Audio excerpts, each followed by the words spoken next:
তোমাদের পরীক্ষার জন্য আত্মকথা রচনাগুলো কতটা গুরুত্বপূর্ণ সেগুলো তোমরা জানো। সেই জন্য আজকে তোমাদের সাথে শেয়ার করছি একটি সংবাদপত্রের আত্মকথা রচনাটি। প্রথমেই দেখো ভূমিকা। আমি একটি সংবাদপত্র। প্রতিদিন ভোরের প্রথম আলো ফোটার আগেই অসংখ্য মানুষের ঘরে ঘরে পৌঁছে যাই। আমি শুধু এক টুকরো কাগজ নই, আমি সত্য, তথ্য, জ্ঞান ও সচেতনতার বাহক। আমার পাতায় প্রতিদিন স্থান পায় দেশ বিদেশের গুরুত্বপূর্ণ ঘটনা, সমাজের সুখ দুঃখ, শিক্ষা, বিজ্ঞান, সাহিত্য, সংস্কৃতি, খেলাধুলা ও অর্থনীতির নানা খবর।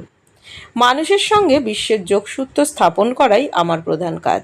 তাই আমাকে সমাজের দর্পণ এবং গণতন্ত্রের চতুর্থ স্তম্ভ বলা হয়। এর পরের পয়েন্ট হচ্ছে আমার জন্ম। আমার জন্মের পেছনে অসংখ্য মানুষের কঠোর পরিশ্রম জড়িয়ে থাকে।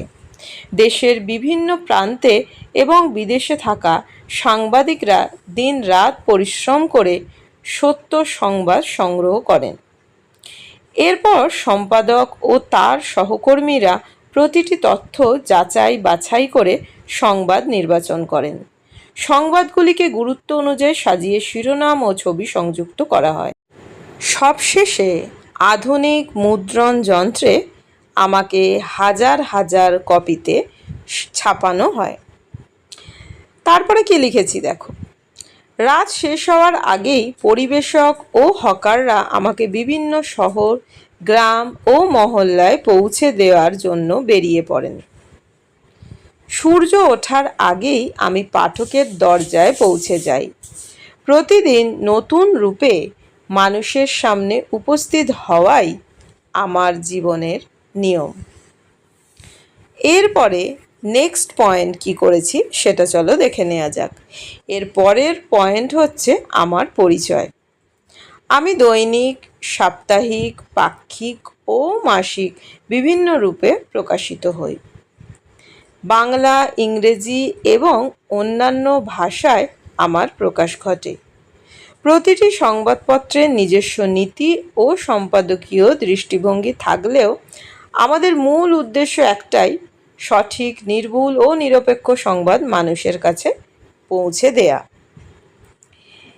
এর পরের পয়েন্ট আমার দৈনন্দিন কর্মজীবন।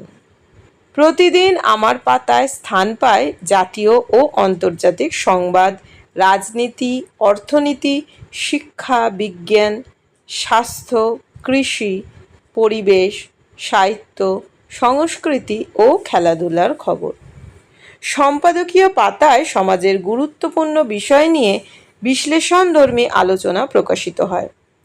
চাকরির বিজ্ঞপ্তি, আবহাওয়ার পূর্বাভাস, ব্যবসা বাণিজ্যের খবর এবং সরকারি ঘোষণা প্রকাশের মাধ্যমে আমি মানুষের উপকার করি। আমার চ্যানেলে কিন্তু এরকম অনেক ভিডিও আছে, তোমরা প্লেলিস্ট চেক করে নিতে পারো বা চ্যানেলে গিয়েও কিন্তু দেখে নিতে পারো। আশা করি তোমাদের পরীক্ষার জন্য কিন্তু খুবই কাজে লাগবে। তারপরে কি লিখেছি দেখো। প্রতিদিন নতুন তথ্য সংগ্রহ করে মানুষের কাছে পৌঁছে দেয়াই আমার প্রধান দায়িত্ব। তাই প্রতিটি দিন আমার কাছে নতুন কর্মব্যস্ততা ও নতুন দায়িত্ব নিয়ে আসে। তো দেখো, তারপরের পয়েন্ট হচ্ছে সমাজে আমার অবদান। মানুষকে সচেতন ও শিক্ষিত করে তোলার ক্ষেত্রে আমার ভূমিকা অত্যন্ত গুরুত্বপূর্ণ। কোথাও অন্যায়, দুর্নীতি বা অপরাধ ঘটলে আমি নির্ভীকভাবে তা মানুষের সামনে তুলে ধরি। এর ফলে প্রশাসন দ্রুত ব্যবস্থা নিতে পারে এবং সাধারণ মানুষও সচেতন হয়। দুর্যোগ, মহামারী কিংবা জরুরি পরিস্থিতিতে দ্রুত সঠিক তথ্য পৌঁছে দিয়ে মানুষের জীবন রক্ষায়ও আমি গুরুত্বপূর্ণ ভূমিকা পালন করি। তারপরে লিখেছি গণতান্ত্রিক সমাজে জনমত গঠন, সরকারের ভালো কাজের প্রশংসা এবং ভুলের সমালোচনা করার ক্ষেত্রেও আমি গুরুত্বপূর্ণ ভূমিকা পালন করি। তাই আমাকে গণতন্ত্রের অন্যতম প্রধান স্তম্ভ বলা হয়। এটা কিন্তু আগের পয়েন্টটা যেটা লিখছিলাম সেটারই কিছুটা অংশ, এটা কিন্তু অন্য পয়েন্ট না। নেক্সট পয়েন্ট, শিক্ষাক্ষেত্রে আমার গুরুত্ব। শিক্ষার্থীদের কাছে আমি একজন নীরব শিক্ষক। প্রতিদিন আমাকে পড়লে সাধারণ জ্ঞান বৃদ্ধি পায়, ভাষার দক্ষতা উন্নত হয় এবং নতুন শব্দ শেখা যায়। বিভিন্ন প্রতিযোগিতামূলক পরীক্ষা, চাকরির পরীক্ষা ও ভর্তি পরীক্ষার প্রস্তুতিতে আমার তথ্য অত্যন্ত সহায়ক। আমার সম্পাদকীয় প্রবন্ধ ও সাহিত্য পাতা পাঠ করলে বিশ্লেষণী ক্ষমতা ও যুক্তিবোধও বৃদ্ধি পায়। তাই নিয়মিত সংবাদপত্র পড়ার অভ্যাস প্রত্যেক শিক্ষার্থীর গড়ে তোলা উচিত। তো এটা গেল শিক্ষাক্ষেত্রে আমার গুরুত্ব, মানে সংবাদপত্রের গুরুত্ব। এবার নেক্সট পয়েন্ট লিখেছি, দেখো। নেক্সট পয়েন্ট হচ্ছে বিভিন্ন শ্রেণীর মানুষের জীবনে আমার গুরুত্ব। সমাজে প্রায় সব শ্রেণীর মানুষের কাছেই আমি সমানভাবে প্রয়োজনীয়। কৃষকরা আবহাওয়া ও কৃষি সংক্রান্ত তথ্য পান, ব্যবসায়ীরা বাজার দর ও অর্থনৈতিক খবর জানেন, চাকরি প্রার্থীরা নিয়োগের বিজ্ঞপ্তি খোঁজেন এবং খেলাপ্রেমীরা বিভিন্ন খেলার ফলাফল ও বিশ্লেষণ পড়েন।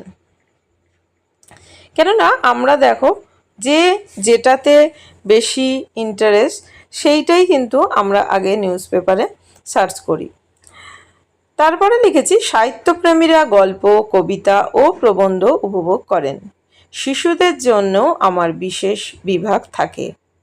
তাই সমাজের প্রতিটি মানুষের জীবনেই আমার বিশেষ গুরুত্ব রয়েছে।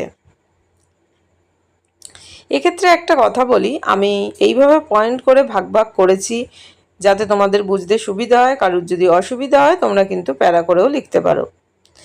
এরপরে নেক্সট পয়েন্ট, আমার দুঃখ। বর্তমান ডিজিটাল যুগে মোবাইল ফোন ও সামাজিক যোগাযোগ মাধ্যমের কারণে অনেকেই কাগজের সংবাদপত্র পড়ার অভ্যাস হারিয়ে ফেলেছেন। অনেক সময় মানুষ যাচাই না করেই ভুয়া খবর বিশ্বাস করে, যা সমাজের জন্য ক্ষতিকর। এতে নির্ভুল সংবাদ পরিবেশনকারী হিসেবে আমার গুরুত্ব কিছুটা কমে যাচ্ছে। অনেক ছোট সংবাদপত্র আর্থিক সংকটের কারণে টিকে থাকতে পারে না। এই পরিস্থিতি আমাকে ব্যথিত করে। তারপরে দেখো নেক্সট পয়েন্ট। এরপর নেক্সট পয়েন্ট হচ্ছে ডিজিটাল যুগে আমার নতুন রূপ। সময়ের সঙ্গে আমিও নিজেকে বদলে নিয়েছি। এখন কাগজের পাশাপাশি অনলাইন সংস্করণ, মোবাইল অ্যাপ এবং ই পেপারের মাধ্যমেও মানুষের কাছে পৌঁছে যাই। পৃথিবীর যে কোনো প্রান্ত থেকে মুহূর্তের মধ্যে আমাকে পড়া যায়। প্রযুক্তির এই পরিবর্তন আমাকে আরও দ্রুত ও সহজলভ্য করেছে। তবে সত্যতা ও নিরপেক্ষতার নীতি আজও আমার সবচেয়ে বড় শক্তি। আবারও বলছি, প্রত্যেকটা রচনাই তোমাদের জন্য ইম্পর্টেন্ট, কিন্তু এই আত্মকথা রচনাগুলো কিন্তু তোমাদের পরীক্ষার জন্য খুবই গুরুত্বপূর্ণ। এরকম অনেক আত্মকথা রচনা আমার চ্যানেলে আছে, তোমরা ওখানে গিয়ে কিন্তু চ্যানেলে গিয়ে দেখে নিতে পারো। এর পরের পয়েন্ট হচ্ছে আমার আশা। আমি চাই মানুষ নিয়মিত সংবাদপত্র পড়ে জ্ঞান অর্জন করুক এবং সচেতন নাগরিক হয়ে উঠুক। নতুন প্রজন্ম যেন ভুয়া খবরের পরিবর্তে নির্ভরযোগ্য তথ্যের ওপর বিশ্বাস করে। সমাজে সত্য, ন্যায়, মানবতা ও সম্প্রীতি প্রতিষ্ঠায় আমি সবসময় কাজ করে যেতে চাই। এর পরের পয়েন্ট হচ্ছে উপসংহার। আমি শুধু খবরের কাগজ নই, আমি সমাজের বিবেক, জ্ঞানের ভাণ্ডার এবং সত্যের বিশ্বস্ত প্রতিনিধি। প্রতিদিন নতুন উদ্যমে মানুষের কাছে নির্ভুল সংবাদ পৌঁছে দেয়াই আমার অঙ্গীকার। যুগ বদলাবে, প্রযুক্তি বদলাবে, কিন্তু সত্য ও সচেতনতার বাহক হিসেবে আমার গুরুত্ব কখনোই কমবে না। আজকের রচনাটা আমি এখানেই শেষ করলাম। সবাই খুব ভালো থেকো, সুস্থ থেকো, সাবধানে থেকো। টাটা।